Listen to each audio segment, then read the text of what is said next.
No dia 3 de junho de 1997, durante um torneio amistoso que servia de aquecimento para a Copa do Mundo, o lateral esquerdo brasileiro Roberto Carlos fez algo que mudou para sempre a história do esporte e também da ciência. O Brasil tinha uma falta a seu favor contra a seleção francesa. A bola estava a cerca de 35 metros de distância do gol. Roberto Carlos ajeitou a bola com carinho, tomou uma distância bastante grande, correu em linha reta e bateu na bola com a parte externa do pé esquerdo. A princípio parecia um erro. A bola saiu com uma velocidade absurda, mas viajou completamente para a direita, contornando a barreira francesa pelo lado de fora. Ela foi tão para a direita que um gandula que estava a metros de distância da trave se abaixou intuitivamente, achando que a bola ia atingir a sua cabeça. O goleiro francês Fabien Barthez nem se moveu. Ele apenas olhou a bola com a certeza absoluta de que ela ia direto para a linha de fundo. Mas aí, a poucos metros do gol, o impossível aconteceu. A bola, que parecia seguir uma linha reta para fora do campo, fez uma curva violenta, quase em formato de parábola fechada, mudou de direção no ar, bateu na trave e entrou no ângulo. Golaço! O mundo do futebol parou, mas o mundo da física também. Porque durante semanas, laboratórios de aerodinâmica e físicos de várias universidades do mundo pegaram os vídeos daquele gol e começaram a analisar frame por frame. A pergunta que eles faziam não era sobre o talento do Roberto Carlos, mas sim como que aquela bola fez uma curva que visualmente parecia violar as leis da física que nós conhecemos. Será que a gravidade falhou por um segundo? Será que foi uma rajada de vento milagrosa? Hoje, em pleno clima de Copa do Mundo, nós vamos descobrir que os maiores craques de futebol mundial não são apenas atletas de elite. Eles são, sem saber, verdadeiros mestres da mecânica dos fluidos e da probabilidade avançada. Ajuste seu cronômetro, prepare a sua mente e vamos decifrar a matemática por trás do maior espetáculo da Terra.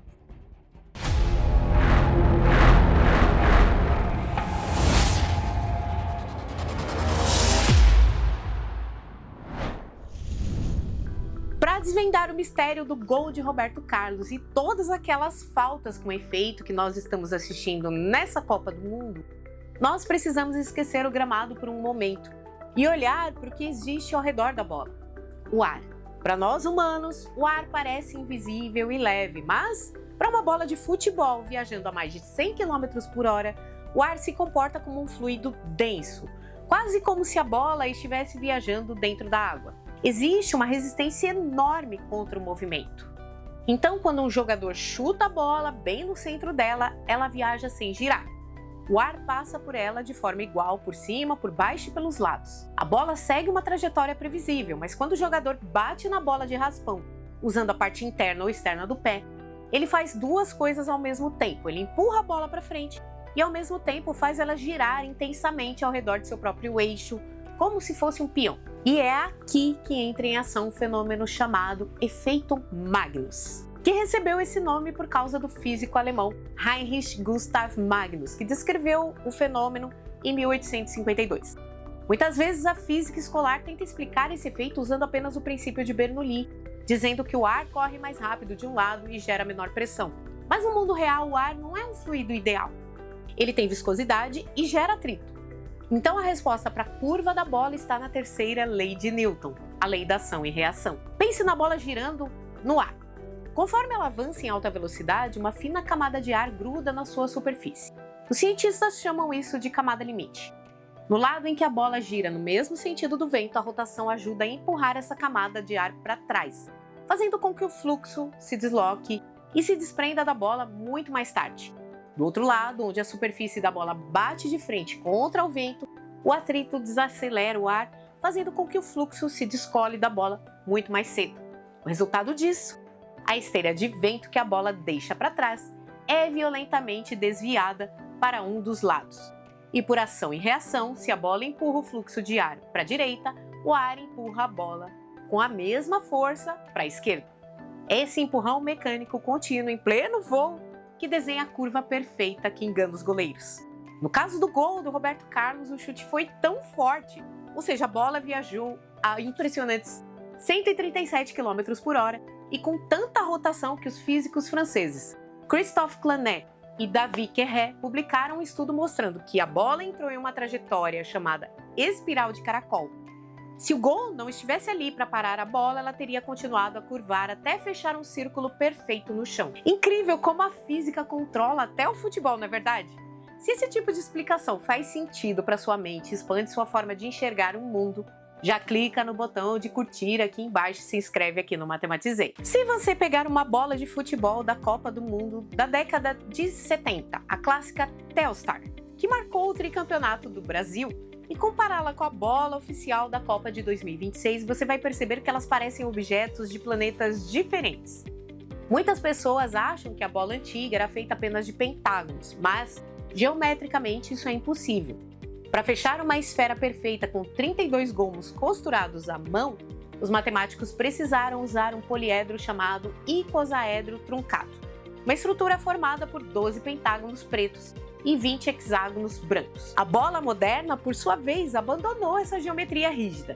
Ela é um chip de tecnologia puro, feito de materiais sintéticos, termoselados com menos gomos e uma superfície cheia de texturas e ranhuras microscópicas. E a mudança desse design não é apenas estética, é pura aerodinâmica focada em controlar o chamado fluxo turbulento e o fluxo laminar. Quando uma esfera perfeita e completamente lisa viaja pelo ar em alta velocidade, o ar passa pela pele da bola de forma muito suave e se desprende dela cedo demais, deixando uma espécie de vácuo, uma zona de baixa pressão gigantesca logo atrás da bola. Essa zona traseira funciona como uma ventosa invisível puxando a bola para trás e freando seu movimento através da chamada força de arrasto. Pior, uma bola perfeitamente lisa em alta velocidade começa a oscilar de forma completamente aleatória no ar, mudando de direção sem que o jogador consiga controlar. É o famoso gol de bola murcha ou efeito de folha seca. Ele é imprevisível. Como os matemáticos e engenheiros resolvem isso nos túneis de vento das fábricas de materiais esportivos? Eles adicionam rugosidade à superfície da bola. Se você olhar de perto a bola da Copa atual, verá que ela tem pequenas ranhuras, texturas que parecem microporos de pele no material. Essas texturas servem para criar uma microcamada de turbulência ao redor da bola, logo na parte da frente. Essa turbulência faz com que o ar grude na superfície da bola por mais tempo, contornando a sua estrutura e se desprendendo apenas na parte mais traseira possível. Isso reduz o tamanho do vácuo atrás da bola, diminuindo a força de arrasto pela metade e permitindo que a bola viaje mais rápido, mais longe e de forma infinitamente mais estável. E se você quer estampar no peito o seu amor por esse tipo de ciência, dá uma olhadinha na nossa loja no link da descrição. Lá tem camisetas com estampas científicas, bonés, canecas e vários produtos para você mostrar ao mundo seu amor pela nossa tão amada ciência. É exatamente o mesmo motivo pelo qual as bolas de golfe são cheias de furinhos. Se uma bola de golfe fosse perfeitamente lisa, ela voaria apenas metade da distância que voa com os furos. Os craques da Copa do Mundo atual sabem exatamente disso de forma intuitiva. Eles sabem o ponto exato da ranhura da bola, onde devem bater para maximizar o efeito Magnus ou para fazer a bola viajar reta cortando o vento sem oscilar. Cada chute de trivela é na verdade uma solução em tempo real para uma equação de dinâmica dos fluidos. Bom, enquanto os jogadores duelam contra a física dentro das 4 linhas, fora do campo existe outra guerra matemática acontecendo nos servidores de grandes empresas de estatística e universidades. A guerra das previsões. Você com certeza já viu na televisão, na internet, gráficos dizendo seleção A tem 24% de chance de ser campeã, seleção B tem 18%. Como os matemáticos conseguem chegar a esses números com tanta precisão em um esporte conhecido justamente pelo oposto, porque é imprevisível e cheio de zebras? Eles não usam bolas de cristal. Eles usam uma técnica matemática chamada simulação de Monte Carlo, cruzada com o conceito de classificação elo.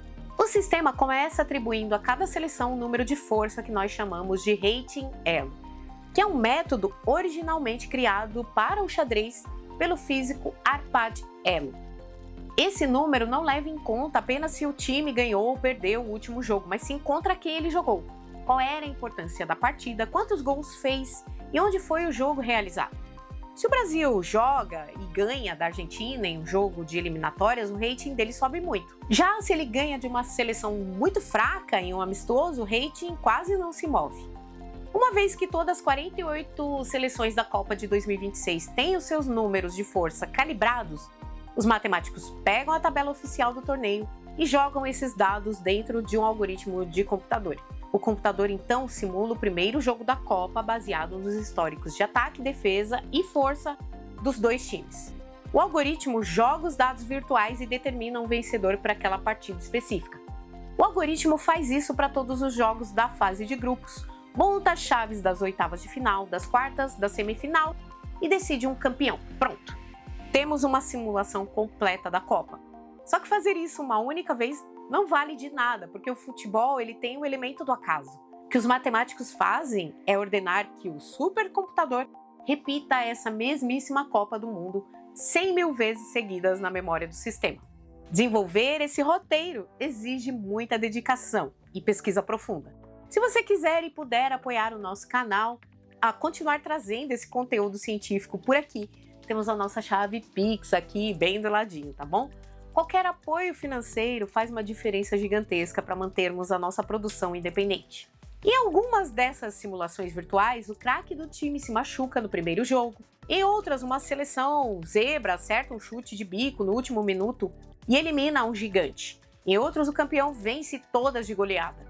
No final das 100 mil copas simuladas, os matemáticos olham para o resultado consolidado e contam os números.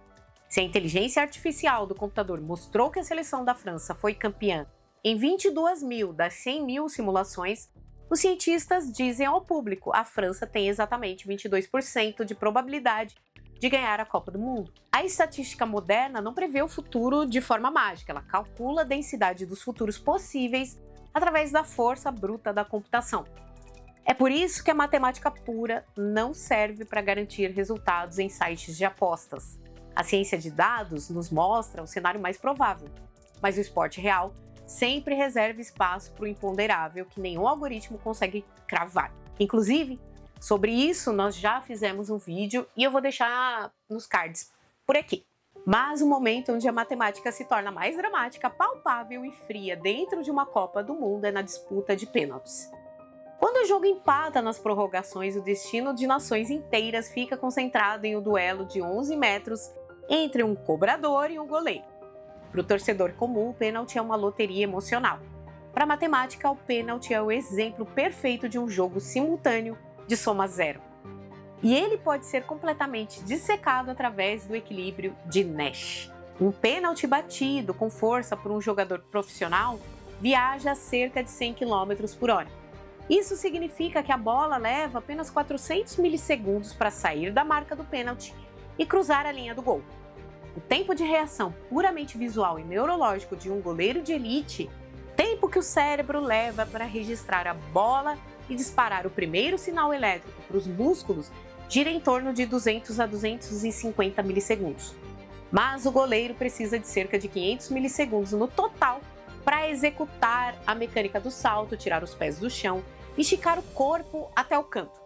Olha o drama matemático, o tempo total que o corpo do goleiro precisa para se mover é maior do que o tempo que a bola leva para entrar no gol. Isso significa que se o goleiro esperar a bola sair do pé do jogador para ver para qual lado ele vai, ele nunca chegará a tempo de fazer a defesa. Como o batedor e o goleiro precisam tomar suas decisões praticamente ao mesmo tempo, sem conhecer a escolha do oponente, o pênalti se torna o clássico jogo simultâneo. O goleiro é obrigado a escolher um canto e saltar antes de ter a informação real do chute. Essa análise aprofundada é o tipo de ciência que nós ensinamos e debatemos aqui no canal. E para quem quer dar um passo além no conhecimento, convido você a conhecer o nosso clube de membros com vantagens exclusivas. Temos acesso ao nosso canal de WhatsApp para podermos conversar sobre os temas dos vídeos, assessoria acadêmica personalizada e acesso completo ao nosso curso do macro ao micro para os membros do nível doutorando. O economista Inácio Palacios Huerta passou 20 anos analisando milhares de cobranças de pênalti reais e descobriu que os jogadores e goleiros agem de forma perfeitamente alinhada com o equilíbrio de Nash, aplicando o que chamamos de estratégia mista. Para ser bem-sucedido, o batedor é obrigado a ser matematicamente imprevisível. Se ele chutar sempre no seu canto de segurança, os analistas de desempenho do goleiro descobrem e ele perde o gol. O jogador precisa alternar seus chutes entre esquerda, direita e centro, de modo a simular alguma coisa puramente aleatória. Ele joga uma moeda mental para enganar a ciência do adversário. Bom, compreender a ciência por trás da Copa do Mundo não tira de forma alguma o brilho ou a emoção do esporte. Pelo contrário, ela adiciona uma camada de respeito por aquilo que estamos testemunhando na tela. O futebol é maravilhoso porque ele funciona como um microcosmo do próprio universo. Uma sinfonia viva onde as leis mais rígidas da física, da aerodinâmica, da probabilidade, dançam em perfeita harmonia com o fator humano, com o erro, com a genialidade e com o inesperado. Cada passe longo de 40 metros que cruza o campo e cai perfeitamente no peito de um atacante, em velocidade, não é apenas uma jogada ensaiada. É uma parábola de cálculo balístico complexo, uma equação de segundo grau executada em frações de segundo, pela memória muscular e também pela intuição neurológica de um atleta de elite. Cada defesa milagrosa de um goleiro na linha do gol, espalmando uma bola que viaja a mais de 100 km por hora, é um triunfo da biologia evolutiva. É o sistema nervoso humano processando dados visuais e disparando sinapses em uma velocidade que desafia os limites do tempo de reação física de nossa espécie. A Copa do Mundo é, em última análise, um sistema caótico complexo se desenvolvendo ao vivo diante dos nossos olhos. O formato milimétrico das ranhuras da bola, a densidade do ar na altitude das cidades do México, o coeficiente de atrito do gramado nos estádios americanos, a umidade das arenas do Canadá. Cada uma dessas variáveis entra como um coeficiente invisível na grande equação que dita quem chora e quem comemora quando o árbitro apita ao final dos 90 minutos. Nós não somos meros espectadores assistindo a um jogo de bola. Nós somos seres feitos de poeiras de estrelas assistindo a outros seres feitos de poeiras de estrela, manipulando as leis da mecânica clássica e da termodinâmica em um pedaço de grama retangular. O ferro que corre nas veias daqueles atletas permite que seus músculos explodam em velocidade. Foi forjado há bilhões de anos no coração de supernovas que colapsaram no vácuo do espaço. É o cosmos jogando futebol. Nas próximas partidas dessa Copa que você for assistir, limpe os olhos dos velhos hábitos e enxergue a engenharia invisível da realidade. Veja o efeito Magnus desenhando curvas impossíveis no ar, enxergue a teoria dos jogos e os modelos simultâneos, travando batalhas mentais silenciosas na marca do pênalti. A matemática não está trancada apenas nas páginas frias dos livros didáticos ou nos servidores escuros das universidades de tecnologia. Ela está viva, está na rua, na arquibancada, ela está na pele sintética da bola e na rede que balança no grito de gol. O universo joga de acordo com regras exatas e a Copa do Mundo é a nossa forma mais bonita e barulhenta de celebrar essas regras. E se você quer continuar expandindo a sua mente, enxergando a ciência oculta nas coisas mais incríveis do nosso cotidiano, seu próximo passo está bem aqui na tela final, onde eu vou deixar alguns vídeos para vocês complementarem esse aqui. Aos membros do canal, meu muito obrigada pelo apoio. Graças a vocês, estamos melhorando os nossos conteúdos por aqui. Um beijo no coração de todos vocês e até o próximo vídeo.